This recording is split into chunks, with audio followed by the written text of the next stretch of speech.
Greetings and welcome, everyone. My name is Atreus Good, President and CEO of Mentor North Carolina, a local affiliate of the National Mentoring Partnership. We will be getting started at 12:02. At this time, you can enter your name and organization within the chat box and any questions you may have for our presenters.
All right, we'll go ahead and get started. So again, my name is Atreus Good, President and CEO of Mentor North Carolina, a local affiliate of the National Mentoring Partnership. And I'd like to officially welcome you to Compassionate Grantmaking, COVID-19 and Beyond.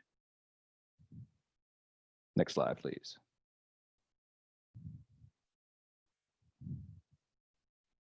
Everyone will be muted for the best sound. If you want to respond to questions, you'll just put in your information during the chat box. And when we get to the question and answer section, we'll have some open conversation.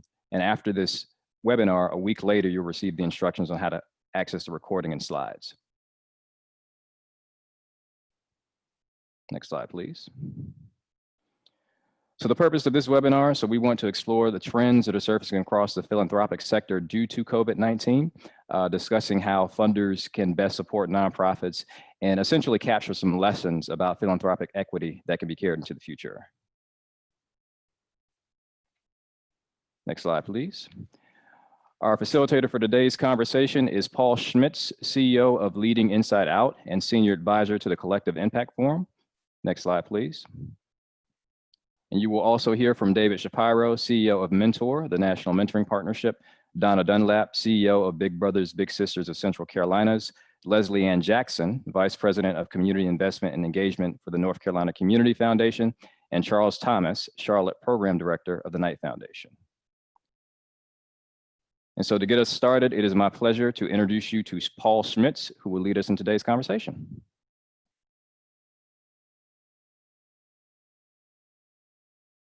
There we go. Hi, everyone. Good morning, everyone. It's great to be with all of you, and thank you for all the work that you do. I just want to spend a few minutes kind of framing a little bit of what I'm seeing in the work that I do. I lead a consulting firm called Leading Inside Out, but also serve as senior advisor to the Collective Impact Forum, which is a global network of groups doing kind of collective work on moving population and systems change. And as I work across communities right now, the big thing I just want to start out saying is that if you're not feeling okay right now, that's okay. That I think the biggest thing we all need to be doing is leaning into empathy. This is a very difficult time, and people have faced a lot of loss. People have faced a lot of challenges, and that we have to really focus there, whether we're grant makers, whether we're organizations. We've got to always remember empathy. We've got to always remember to put on our own oxygen masks first, that a lot of us are in the midst of response and recovery, and it's really difficult, and we've got to make sure that we're taking care of ourselves too. The things that I'm seeing that I in fact just got off a call with one that was inspiring is, on one hand, what we see is that a lot of philanthropy early on got the message that they needed to do things like lift restrictions and be more flexible. And that was incredibly important and useful. But what I think we're starting to see is really a recognition of three things. One is that the problem, the challenges brought on by COVID have layered onto the existing racial inequity and disparities of our country and amplified them. And that as results of that, we've got very disparate impact in terms of health outcomes, in terms of economic outcomes, et cetera. But the responses from the federal government have often been universal. And so it's been philanthropy in a number of cities who have done the work to start to target resources into the communities most impacted and affected, and to leverage additional resources to communities most affected in a way that the universal solutions aren't. Second thing that I've been seeing, and that's one of the calls I just got off, is that a lot of our systems that are broken or don't work, a lot of our systems in our communities have been stress tested by this crisis. And a number of them aren't performing well. And as funders are working to build new ways of doing things, the question is, do we go back to March 12th when this is over, or do we build the new? And what I'm starting to see, which has been very encouraging, is funders looking at how do we start to seed and build new systems of support and new ways of doing things out of this. In one city where funders are moving people from shelters into permanent housing at a rate faster than they ever intended to do, but starting a great proof of concept of moving people more into permanent housing and reducing homelessness levels.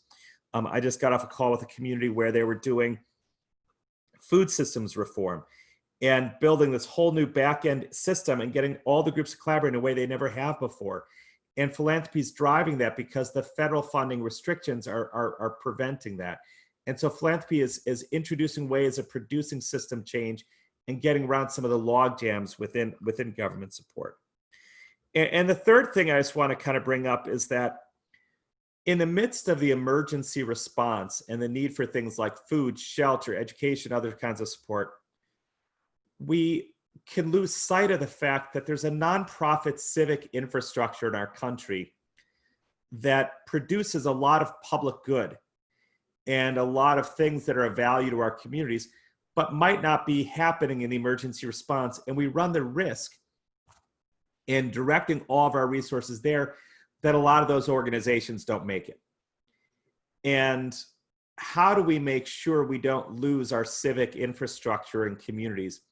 And again, applying a racial equity lens, how do we make sure, especially at the grassroots, we don't lose a lot of organizations and institutions on the ground that are critical to our communities on a regular basis, have strong relationships, but might not be critical in the immediate urgent response, but will be imperative when people start coming back out and when communities start doing things again. And if we lose that infrastructure, what will it mean for our communities long term? And with a lot of unpredictability about the next year and a half, I think the concern is that we start to lose all of that infrastructure, and especially in communities of color, because a lot of the bigger institutions will probably get taken care of, and how to make sure our grassroots institutions. So to me, those are the things I'm seeing that philanthropy is doing, is really helping target resources those communities most impacted, to start building new systems and helping develop collaborations and change through their giving that is working.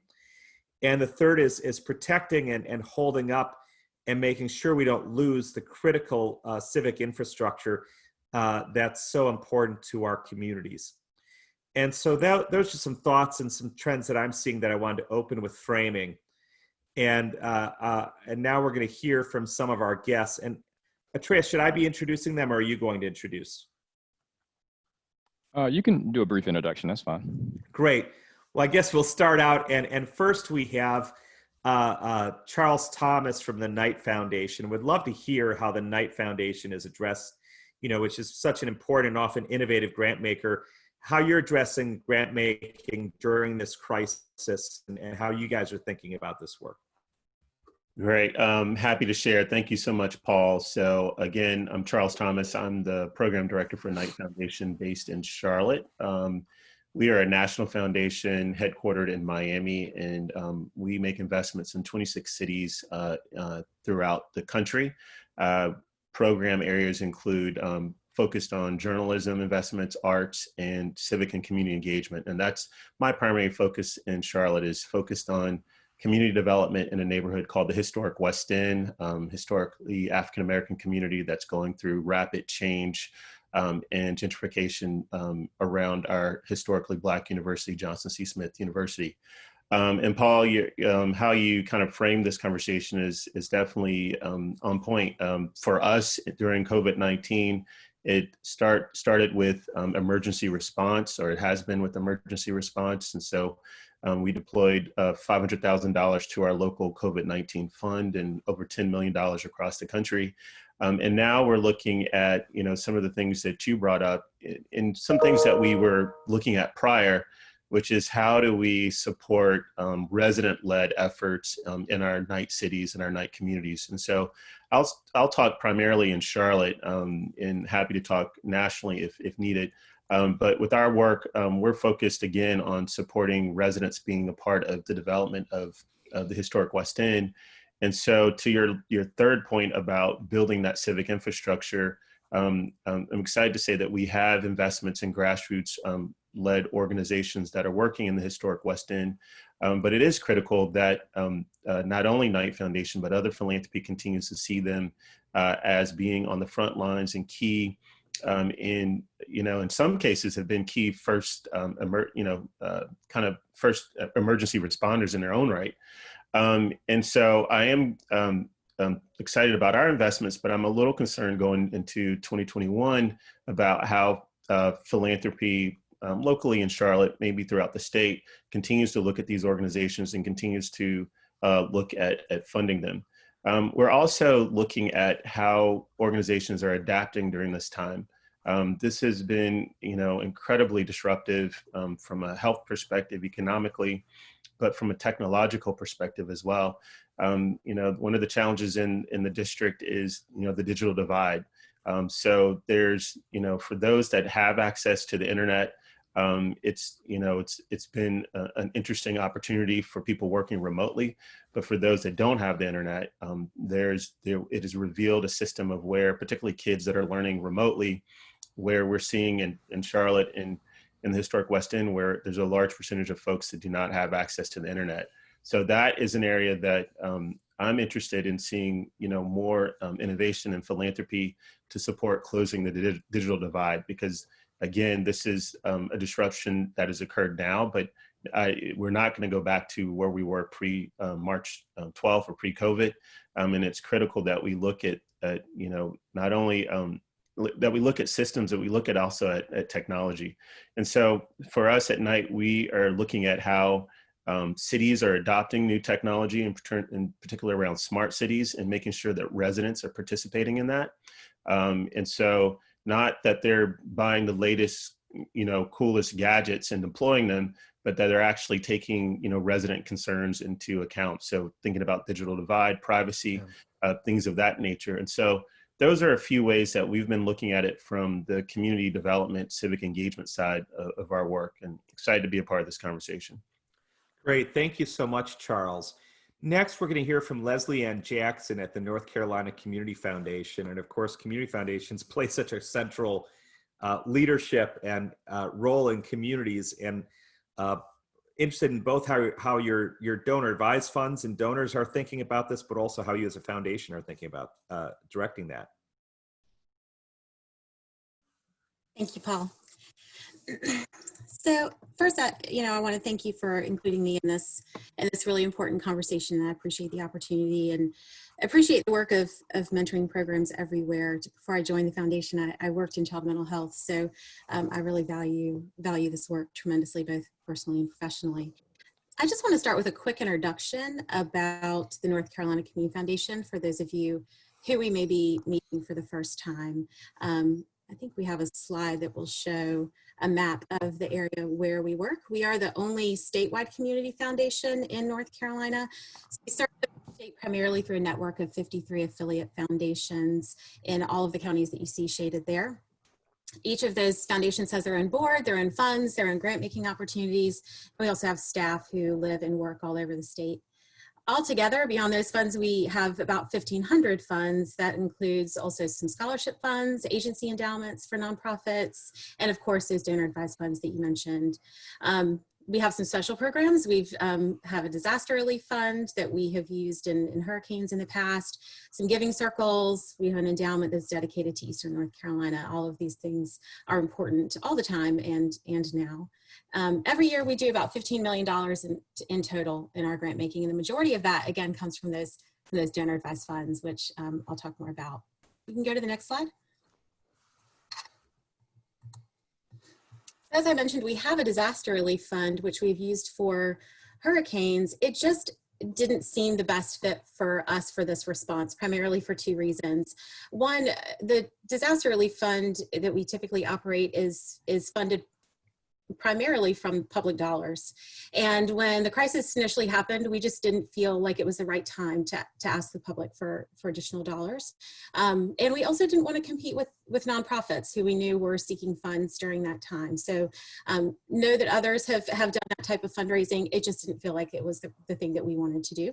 So instead, we decided to spend that time lifting up nonprofit partners in every way that we could think of. And as you mentioned, Paul, a lot of foundations responded with things like, we immediately extended our reporting deadlines. We eliminated requirements for reports to be completed before new funds were issued. We just knew that we wanted nonprofits to not worry about things like that, and we didn't want to delay new funds going out. So we saw a lot of that. One of the things that I think is important to note, though, is when it came to converting grants, our open grants, to general operating support, many of our grants already are general operating support, but we did have some that were program project, and we offered that as a choice to our nonprofits. We did not automatically convert those program project grants over to general operating support, but rather offered it as an option, because we wanted to make sure that we heard from the nonprofits if that was what they wanted. We actually have had some nonprofits tell us that for whatever reason, it's better for them to have funds identified for a specific program project instead of being general. So we wanted to honor that choice. We also did, like a lot of others, adjusted some of our active grant programs. So a number of our affiliate foundations had just opened their grant cycles, but many of them had not yet, and made the choice to, instead of opening a cycle for the year, to reach out to those trusted partners, see what their needs were, and make immediate grants that did not require applications, but worked on a trust-based system of philanthropy and made those grants immediately.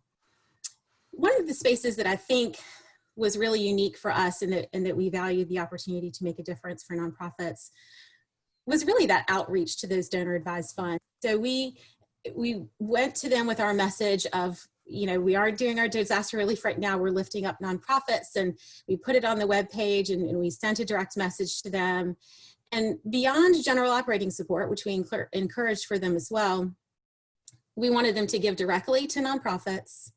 We wanted them to give now. If you typically make those grants in September, please make them now instead. And give more if you can. And we just felt like that was a real opportunity for us to help the nonprofits, because often, donor advised funds can feel a little nebulous and feel a little out of reach. And so if we could provide that connection, we wanted to be there to do that. And our fund holders wanted that direction. And what we've seen is that from mid-March to mid-May, we've actually made an average of $1 million in grants every week. And we've seen a 30% increase in grants from our donor advised funds in that same period as compared to this time last year. If you'll go to the next slide, please. And so some of the things, though, that we've seen that are specific to COVID have been the activation of funds that were already in existence. So there's a fund that some of you may have heard of. It's called the North Carolina Local News Lab Fund. That is held at North Carolina Community Foundation. It always exists to strengthen the local news ecosystem and to address media deserts. And that is critically important, of course, in crisis response. And they just launched an RFP that is specific to COVID-19. And of course, there have been many new funds. A lot of community foundations have opened new funds that are specifically for this response. And although we did not activate our disaster relief fund, I would say don't count us out on having a fund at some point. One of the things that we are really keeping an eye on, many of the you probably could tell on our map that many of the counties we serve in are rural counties. And so we work a lot in smaller communities. And we just think about those small nonprofits in those communities who are everything to everyone. And what if they can't come back and operate even at the same level that they were operating prior to this? And so we see that as an emerging unmet need, where we've seen responses for small business loans and for restaurant relief. We want the same for our nonprofit communities. And we know that the PPPs are there, but I think we all also know that that is a flawed system. So if we can bridge that gap, we'll look forward to doing that in the future. Just two more things I want to note. Since March 18th, there's been a call hosted by North Carolina Network of Grantmakers every week. And 50 to 100 funders are gathering virtually to hear from guest speakers and from each other about the needs and responses. This adds some consistency in that we all have the same information, which has been helpful, and a tremendous efficiency as well. We have 1 to 2 guest speakers come and talk. And so when they're able to talk to 50 to 100 funders at one time, that certainly saves a lot of phone calls and lets them do the good work that we need them to do. And just final note to lift up partnerships during crisis. It's a great time for partnerships. Our most valued partnership during disaster relief has been the North Carolina Inclusive Disaster Recovery Network, which began after Hurricane Matthew as a collaborative that lifts up community voices and seeks equitable access to disaster recovery resources. And earlier this year, we actually engaged with them in a participatory grant-making experience with minority-led organizations and organizations who are focusing their recovery efforts on traditionally underrepresented communities. It was a really successful program, and we learned a lot ourselves from that participatory grant-making experience. We look forward to doing that again. So again, thank you for all that everyone does and for including us in today's conversation. Great, thank you, Leslie. Let's move over to Donna Dunlap with Big Brothers Big Sisters of Central Carolinas, in how you've been affected by this and thinking about your work in this environment.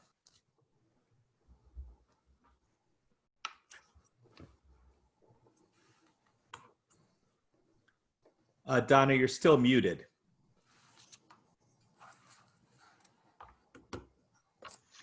Thank you, Paul, for letting me know that. I was just No problem. You were just waiting for the slide to come out. It was perfect. Thank you, everyone, for joining us today. And I really appreciate this opportunity. And I was asked to talk a little bit about what we've done as it relates to programs and our finances. And I'm hoping that this will be helpful to everyone. Big Brothers Big Sisters of Central Carolinas is an affiliate of a national organization, but we don't get funding. So as soon as COVID-19 occurred, we had to think through very quickly, is this going to be short-term, long-term, and how do we survive as an organization? We did not have, like many of you, we did not have cash reserves. We did not have an endowment. And so we were in a very difficult situation. We closed our offices March 16th and we went virtual. All of our staff went virtual, and we also had to migrate our mentoring to a virtual model. And all of that had to happen very, very quickly and unexpectedly, as everyone else on the phone probably has experienced. So a couple of things I want to focus on in terms of the steps that we took, and it just kind of is a common theme of assess, reimagine, and action. Because when something like this happens that we've never experienced before, you tend to become paralyzed. And one of the things we had to do is just move very quickly to make some assessments, to determine how we're going to make some changes, and to also determine what actions we needed to take. So going to the next slide, a couple of things we needed to do is to really look at our mission and our values as an agency, and to really determine, how do we take our missions and values, which are the center of what we do, and how do we try to move forward given that we have this new paradox that we're working through, which is called COVID-19. A couple of things we did is try to figure out how to innovate and create a new model called virtual mentoring, which is very difficult when you're used to having a face-to-face in-person offering that it takes place between a volunteer and, in this case, youth. We serve youth ages 5 to 18. How do we now take this to a virtual model? and do it very quickly and immediately, because we stopped in-person contact immediately on March 16th. Then we had to focus on how to come up with different delivery models and to keep our participants motivated and inspired. And when I say participants, I mean, how do we keep that volunteer who's now working from home for the most part, very stressed with their own adaptations and dealing with their family and work-life balance. And then our children who are now having to go to school from home and to be socially isolated. And for many of our children, like many of you, the majority of our children we serve are minorities living in poverty, and their parents are the parents that are helping to support our livelihood. They're the working class. And a lot of our children are home alone, trying to navigate through homeschooling, which is truly a challenge. So how do we make sure that both parties stay engaged and motivated? And so we really had to work out some models to help us do that and to stay in close contact and monitor and support our match relationships. And then how do we continue to stay vibrant and bring new people into the program? And that's something that's still a work in progress in terms of recruiting new volunteers and doing it creatively, because a lot of people are home. They may like this virtual model. We may identify brand new volunteers to help mentor children that need the support of a friend and someone that's in their corner that can really help guide them and encourage them through this difficult transition into and through and hopefully out of COVID in the near future. And then what do our outcomes need to change? What are our outcomes now, and do they need to change? And we want to make sure that they're always measurable and impactful, because that does resonate with our donors. And an important part of this is we can't do it alone. We have found very quickly that we needed to collaborate with others for best practices. I mean, we were not the first wave of getting our PPP loan, and so others helped us identify different resources. So don't feel you're alone. Please reach out to other organizations, collaborate. In some cases, you may have to consider mergers. You may have to look at other opportunities to share best practices, but we're all in this together, and it's really important that you ask for help and identify others who can help you navigate through this. Let's move to financial health, and that's probably the one that's the most challenging for I know for us it was, and for probably many of you that are on the line. Immediately, if you haven't done it already, you have to communicate to your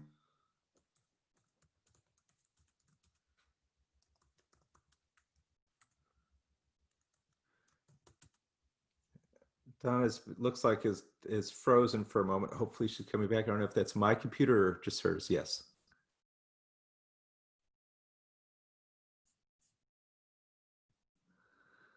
Oh, the joys of Zoom. This is part of an SNL skit, actually. Give Donna a moment.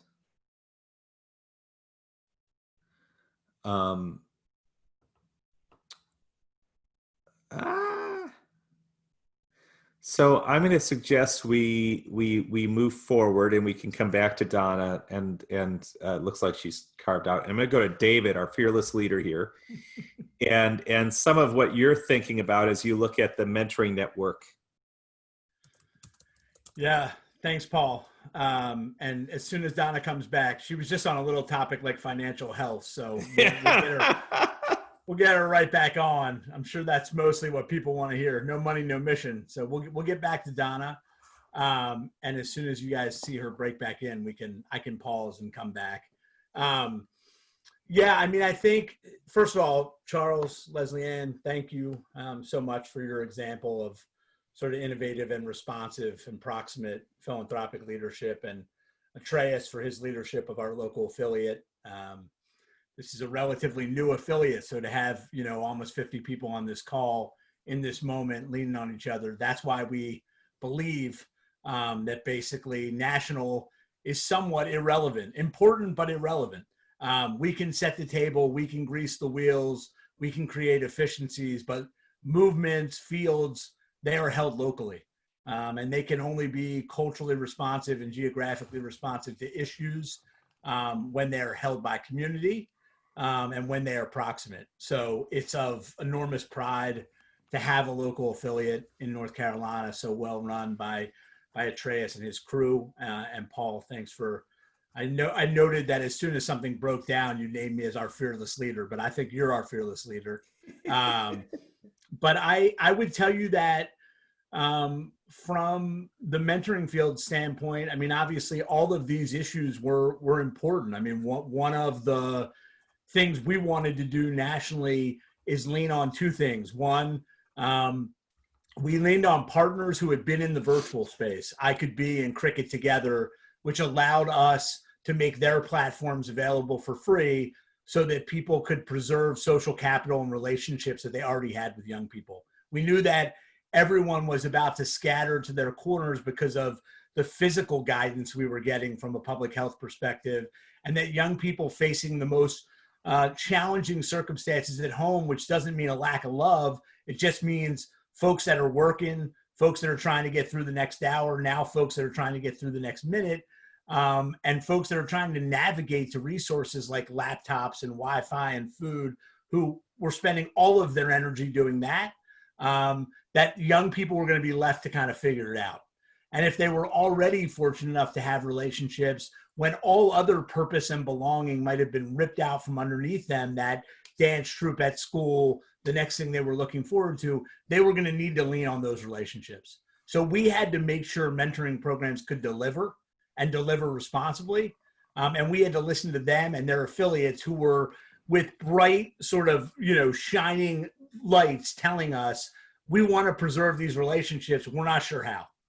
We can recommend people get on FaceTime and Zoom. We know that's probably not the best thing, but we don't have an alternative.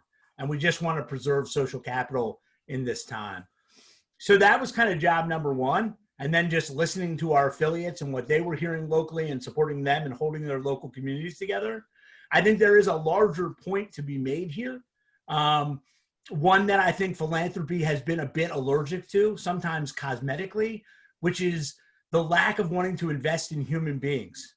I've always loved that when philanthropy says like, well, we don't make grants for staff, but we do make grants for program. Who do you think delivers program? Staff delivers program. So this idea of investing in what Paul called the civic infrastructure, but I would say the human infrastructure of staff and volunteers who ultimately deliver the service, will never be sustainable until we can charge for our services, which is not going to happen anytime soon. And so it feels like this perpetual kind of, how do we ever get out of this loop? We don't actually. We continue to show up for each other in a humanistic way that empowers people with proven solutions like mentoring that help people then, go to school more, be engaged more, thrive and strive more, disrupt systems so that they work for them more. If you want to get proximate, then humans deliver services to humans and alongside them and share power and voice. Time and time again, we're hearing of mentoring programs that are now meeting basic needs, because while systems try to deliver to them, to Charles's point about the importance of the neighborhood, the people they trust are credible messengers. They're people they already had relationships with before the pandemic.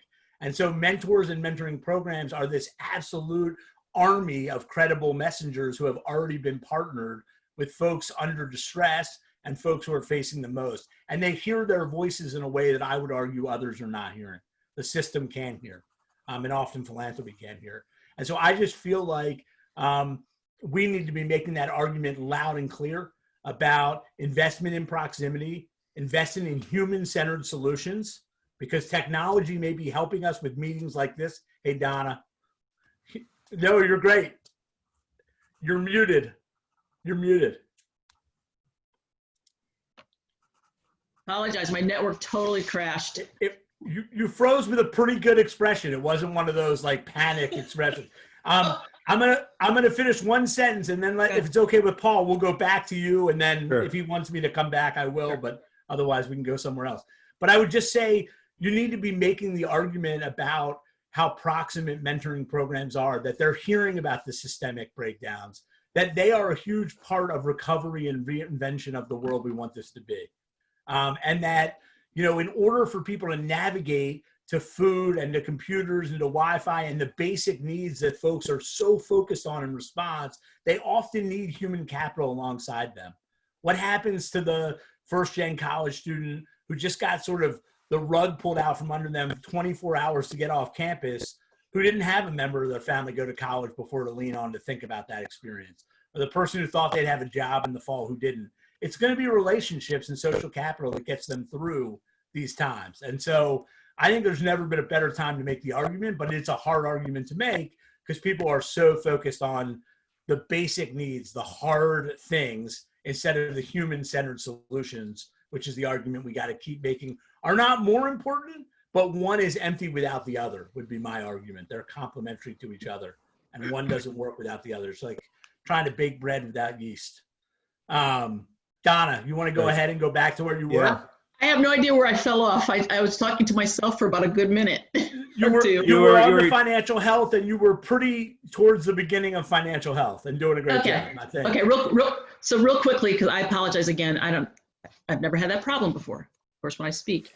So one of the things I would just want to share with everyone about the financial health component is that if you haven't done this already, you need to immediately communicate to everyone that you're connected with, board alum, donors, that your mission is alive and well, and help them understand how you're executing your mission in a virtual environment. And I have a quick reference point of a letter that you please shamelessly adopt it if you want to, in terms of, hi, we want to make sure you're alive and well, and that we're alive and well, and it lets people understand that you are operational, and even more importantly, we need your help in order for our agency to continue to thrive. And a critical assessment is that you have to assess your cash and how much of it is with restrictions and without restrictions, what's in-house, what's coming in-house, and where are your gaps, and where's your risk, and how many months of runway do you have before you run out of cash. And that will be an alarming exercise, and it'll push you into action immediately to determine whether or not you need to come down in head count, whether you do furloughs or layoffs, reduce hours. It'll force you to proactively take action so that your whole organization doesn't totally run out of cash. So please make that assessment as quickly as possible if you haven't done it already. And also combined with that is reducing expenses. Ask every single vendor that supports your organization if you can have a 90-day grace period. And you'll be surprised that the majority of them will say yes. Accelerate any pending funding. If you had 2-year funding that maybe had a payout in the fall, ask them to please give you the money now, and can you give more? That is an important ask. Leslie Ann referred to that in terms of asking people to give more. Be assertive and ask for more funding if it's available. And then the compelling need, and David, sort of what you're talking about, everyone is very focused on crisis support and is super critical, but the next wave of critical support is going to be emotional health of our children. I mean, we look at the toll that this has taken on all of us as adults. Think about the social isolation drain that it's taking on children, especially if they're going to be a situation where they're not able to go back to school next year. We don't know that yet, but now more than ever, the importance of mentoring and emotional health is critical. And we need to help donors understand the value that mentoring brings as it relates to not only that long-term impact, but the immediate impact of addressing emotional health of young people. And then expanding social capital sources. An example of that is there are 5 agencies, Big Brothers Big Sisters across the state. We are collaborating, and we're taking a list of accounts that we haven't been successful in individually that support the whole state, for example. And we are having a collective approach so that we can try to identify new sources of capital. We're all stressed and strained, and sometimes collaborating together and making a front to a donor could be an appealing ask of a donor, and say, hey, I'm partnering with Big Brothers Big Sisters or whatever other organization might complement your mission, and we are asking you for funding to assist us to do, and whatever that compelling need is, that's going to be really important to help us all sustain ourselves for as long as possible. And then the next slide is just simply the letter that I was referring to, that'll let you know, let people know exactly what you're doing as it relates to staying relevant, staying active, keeping your mission and your values front and center. And I put in a smaller print what we're doing. I mean, you have to put in that section there what you might be doing in your respective organizations. But it is so critical that you conduct these program and financial assessments and reimagine a long-term and short-term goals, our new normal, whether it's 6 months, a year, 2 years. Really think of those different scenarios, and I encourage you to please take action and do it quickly as it relates based on what information your assessments share with you. Thank you again for allowing me to share that with everyone. Great. Thank you, Donna. Thank you so much, everyone. So we're going to move some questions. And the first question we have is from Elena Allen from I Am a Queen. And she's asking about how do we keep young people engaged through online platforms? You know, at some level, young people use a lot of online platforms, but our online platforms, how do we get young people to use and keep them engaged in that? So, and while we're doing that, Sonia asked a question about full cost funding. And if Sonia, if you could just explain a little bit more of that in the chat space when I ask that question next.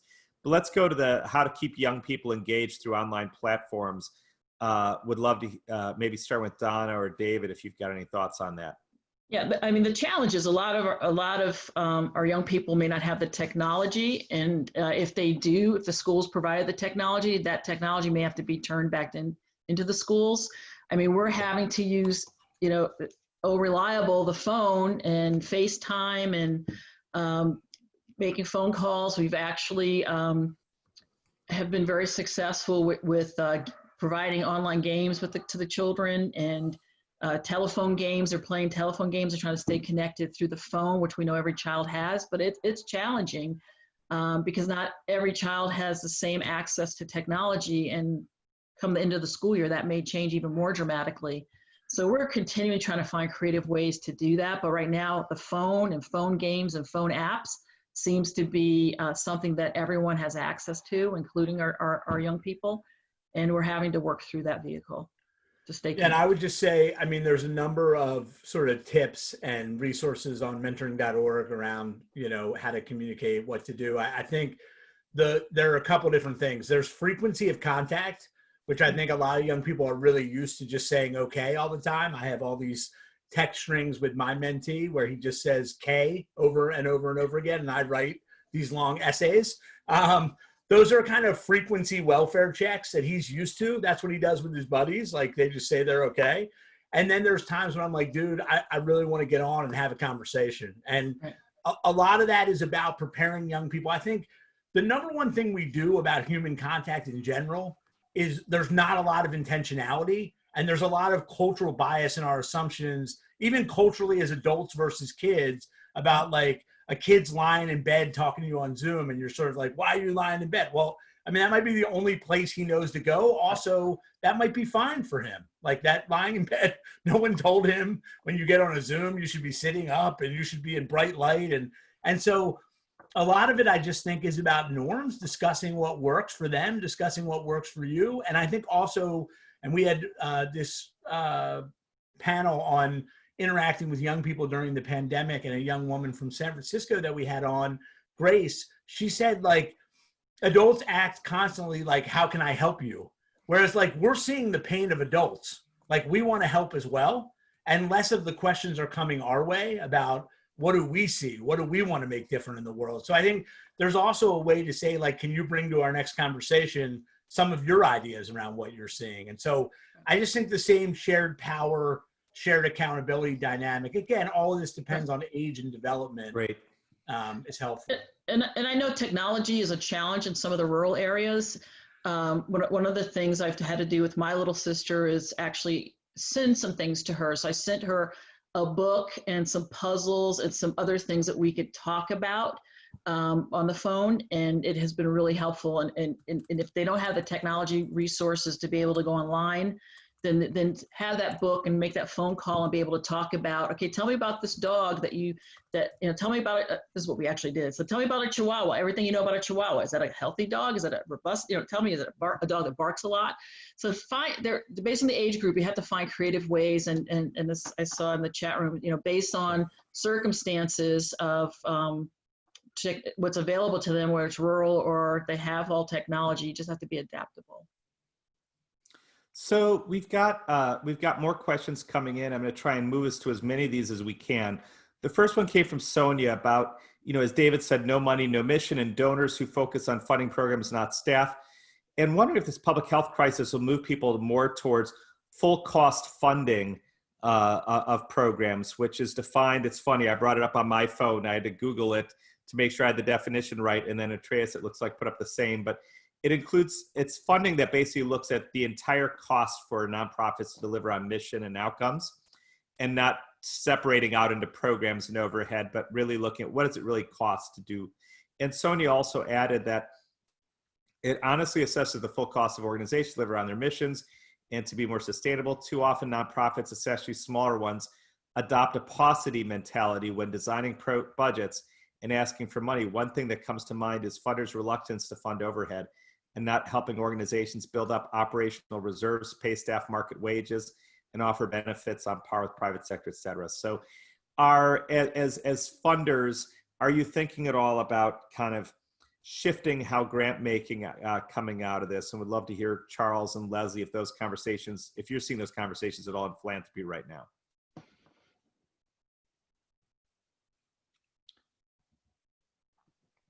I'm happy to take a stab at starting. Great. So mentioned we always offer general operating support. I am hearing though a lot more people talking about that in conversations that funders are having. And I also think that what we have found is that even though we have talked with our boards, our giving circles about the importance of general operating support, when we have met reluctance in the past, now has been an incredible opportunity for us to educate further. And for some reason within the crisis, we are finding that people are much more responsive to understanding and hearing that conversation through. And so I do think that once they've experienced it and seen success, that even the ones who may have been more hesitant in the past will continue that pattern moving forward. So it's a great opportunity to demonstrate the importance of it and see its success. Great, thank you, Leslie. Charles, do you have anything to add? Can you guys hear me? I'm having some issues. Yes, we can hear you just fine. All right, I can barely hear you guys, so I didn't quite hear Leslie's comments. But as I read the question, so for Knight Foundation, we don't necessarily look just at operations and programming and that way it's described. I remember that as an executive director of a nonprofit, how it felt like where I ran into funders who think that way. For us, it's about strategic alignment to similar to how in reading the definition of accomplishing a mission. What we look at in addition to that, like we're not concerned about programming versus operations, but we're also looking to see if there's a diversity of funders that are involved with the grantees that we're working with. Where we sometimes have challenges is where we're the only funder for a particular grantee. So making sure that those grantees are thinking about diversifying their revenue. I can't speak for other funders, but I have run into that, but that's not necessarily the consideration. We're looking more towards the outcomes and the impact. Yeah. Great, thank you. We've got a big question here, and we're running short of time, but this is a great question that I think is really probably front of mind for a lot of folks, which is, how do you communicate the compelling need to potential funders for mentoring services when so many funders are focused on giving emergency COVID-19 immediate needs funding, with the needs of shelter and food and technology and other basic needs at the forefront? How do you make the case for right now getting grants for mentoring? Would love to hear both from some of the nonprofit and philanthropic partners, but if we could just each give a brief answer, just because I'm worried this one will take us all the way out. It's a big question, but would love to just hear a couple reflections from each person. Why don't we start with Donna, and then we'll go to David, Leslie, and Charles. I touched upon it earlier when I shared the emotional health of a child and the impact that we're having on the emotional health of the child. And that child is a part of a family. And if that family is experiencing crisis, your agency is in a very good position to help those new to needing crisis support find the resources that they need. So you need to connect to that whole chain of support of the family inside of the crisis, as well as the emotional health of that child. So if you can show a value add of your agency's support to that family in crisis, not only through mentoring, that's why I say you have to get creative and may have to broaden the scope of what you do, it does resonate. Great, thank you. Let's move to David.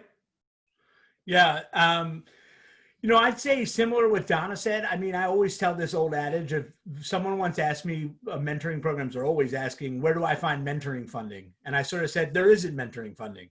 There's youth violence prevention funding and academic achievement funding. And you've got to say how mentoring is the intervention that is connecting to those things. I think to Donna's great point about social and emotional health and the crisis of young people stepping back out into the world and their families and the economic crisis that they're facing, you need to talk about the way mentoring addresses all those things without necessarily going into a new line of business, but that is the bridge you need to connect. It's all there for you and it's very connected, but you can't just say we do mentoring and it's part of the emergency response. They need to understand why mentoring is. Yeah. And you've got that on your side. Charles, I know you need to hop off in a moment, but Charles, any thoughts on this before you close out? Sure. So just a couple things to add what I've seen here in Charlotte around the COVID-19 fund that we have here. It was interesting because in the second and third round, and again, I wasn't part of this committee, I just heard about how the funders began to look more towards grassroots organizations that were not your typical large nonprofits that are doing, crisis assistance. And there was an acknowledgement in the room of, how these groups, because of the trust, because of their connection to the community, would be critical to kind of to what you said earlier, critical to deploying and acting in safe ways as first responders. And so with that, what I noticed is that it was city council members, it was key people in the room that understood those nonprofits. So it gets to building your relationships, making sure people can be your champions in these rooms where these funding decisions are made. So again, sharing your value, sharing how you are a part of that fabric and infrastructure of care, and making sure the right people can be your advocates. Great. Thank you so much, Charles. And thanks for being with us today. I want to say thank you guys for joining me. This has been a great conversation. It's been a pleasure to be with all of you. Take care. Thank you, Charles. The next, Leslie, do you have any thoughts on this? A couple of things that I would just add, these have all been great responses, is that there are a lot of funders who are laser focused on unmet needs. And so what you have described to me is feeling that you are an unmet need. And so tell funders that, because a lot of us are looking for that specific unmet need. And so if you can define and position yourselves in that way, I think that some people will really be attracted to that. Thank you. And we're running up on time. I just want to note some of the questions that are coming up, and hopefully, I don't know that we'll have time to answer them, but it's important to just bring these into the mind view of everyone working here, which is, how do we make sure that we connect to rural communities where high-speed internet access can be a challenge? I know, Leslie, you work in a lot of rural areas. We had people asking if there are virtual sites for managing and soliciting mentors for virtual mentor-mentee matches. There's a question about, well,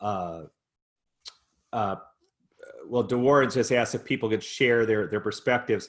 If we could take those two questions about the rural connectivity and the soliciting mentors for virtual mentor-mentee matches, we're going to combine that with your final call to action each of you are going to make. And you've each got about 2 minutes. And it would be great if there's any thoughts on either the question about rural connectivity or sites for soliciting mentor and virtual mentor-mentee matches. You can add that to your call to action, but would love for each of you just to spend 2 minutes at most checking out. And let's start with Leslie, since you're the person who's large on my screen at the moment. So I'm gonna go with you first. You're muted, Leslie. Apologies, I thought that I was not. So I think that in terms of a call to action, what I would say is utilize this time to build some new relationships. And when we're talking about things like general operating support and releasing restrictions and things like that funders can do, a lot of that is trust-based. And so it's going to be important to form new relationships where you can and keep those relationships sustained in blue sky times so that when something else happens, that relationship is already there and ready to activate to respond to you. I just did that with a grantee to address the rural question. So we have a grantee in Craven County who also serves Jones and Pamlico, and she's been really strong in disaster relief. We funded a mental health program that she's running there. She has pivoted to hold that virtually virtually. And so we just gave her an additional grant so that she could purchase some hotspots for people to gather and to participate, and to pay a technology assistant to work with Microsoft on advancing how they hold trainings. So there are, and I know other funders are interested in those kinds of things as well. Great, thank you so much. Let's go to Donna. The rural one's a challenge if there's not technology, and we're actually trying to assess, do we allow our mentors to connect with their mentee and just have the social distancing and trying to work through that. I mean, if they don't have a phone, it's a challenge. You have to, maybe we do snail mail as another option in terms of just mailing, I'm thinking about you, I care about you. Just have to get really creative to outreach and just let that young person know that you're caring about them and wanting to connect with them. That's my recommendation on the rural component. And then the mentor piece and trying to identify mentors in this current scenario. What we're trying to do now is to reach out to churches. A lot of people cannot go to church now and probably want to do some good and don't want to put themselves at risk. They could be a part of virtual mentoring. So we're reaching out to churches that have youth services organizations and see if we can be a part of their blast out to their congregations and try to identify some volunteers. I'm sure David has some other suggestions for virtual mentoring connecting. It's on our website in terms of almost like an ad that, we need you type of thing. And my final advice is really take a hard look at your organizations and make those important assessments of your finances, of your programs, and just try to find unique and creative ways to reimagine what you're going to do to get through this, and just take action now versus later. David, thank you, Donna. Sure. Quickly. So I would say on the virtual front, there's stuff on our website and platforms on our website that are proven and are free right now. And they're content rich and they're age appropriate. And I would take a look at them. And then also, I'm sure Atreus can send you other resources, and we can too, of other platforms. I would also say creativity is key in this time. This is what we have often lacked for in mentoring, is a gateway. It was either you commit to a relationship or nothing. Right now, you can do virtual mentoring events. A person could come on and talk about their career to a bunch of young people, to a group of your mentees for a while. And that might also get them engaged in your organization. So you can do things that before might have been seen as less than or other, can now be really in your sweet spot and can be invitations. Think about how you invite people. Don't make assumptions that people know what mentoring is or how it's a part of response and recovery. You're going to have to make the argument. You're going to have to tell stories. And then I think also lift up the places where there's a need for a greater systemic efficiency and solution to people like us who can fight for it. Something like rural connectivity, E-rate is a huge issue at the federal policymakers could be helping on rural connectivity. They are not right now, and they should be. And so while you need to solve an immediate problem, also lift up the systemic things that we should all be advocating for the new reinvention of the world we'd like to see. And then finally, my call to action is just take care of yourself so you can take care of other people, and make sure you don't get isolated either. Look to others for resources and support. Wonderful. Thank you. And I'll just close with saying that what I would say to every organization, which is be the helper. And right now I'm seeing lots of organizations operate outside of their normal mission and work, but doing what's needed in the community. Excuse me. That's not COVID, just a little allergy. But what the Boys and Girls Clubs in Milwaukee is running 5 sites with Feeding America, where they're producing serving 5,000 meals a day that are being delivered, and also providing pantry services to the families who are coming to pick up foods who aren't having delivery. That's not what the Boys and Girls Club does, but they're meeting a need that the people that they serve said they had. And I think that's a big thing you can be doing, is in the relationships that you have, finding out what people need and making yourself and your mentors available to do what's needed. And I think that one of the things I'm noticing a lot with organizations, and the United Way is running a shelter with the National Guard in Milwaukee to decompress the shelters that we're getting overfilled here. And, people are doing the work that's not their normal work, but are focusing on the need of people. And I think that's the best thing everyone can be doing right now is focus on your mission, but also recognize that the people you work with and serve, what are their particular needs and how can you lean into that? Be advocates for them, be support, be navigators for them. And that will help you demonstrate the validity of your relationships and help you in the long term. Thank you all for joining us today. Thank you to Atreus, thank you to Charmaine and to Raimundo for connecting beforehand. I'm gonna hand it over to Atreus to take us out. Sounds good. Thank you, everybody. So I have two quick call to actions. If you go to the next slide, please. The first, apply for free technical assistance, especially at this time when program services aren't operating at the same capacity. This is a way that you can start to build up what it is you need as we transition out of this. Free examples of what you could do, it could be development of any mentoring training programs, guidance and consultation on recruitment plans and strategies, in-depth evaluation planning. And so you can apply for this for free at the National Mentoring Resource Center.org. Next slide, please. And join us next month for June is Mentoring Pride Month. We will have Dr. Tori Wieston-Surden, the Executive Director of the Youth Mentoring Action Network and the author of Critical Mentoring, talk about what does it look like for mentoring LGBTQ youth. And so we hope you join us for that. You want to contact our team? There's our contact info, 800-956-3820, mentornc.org. Thank you all for joining us, and we'll see you next time.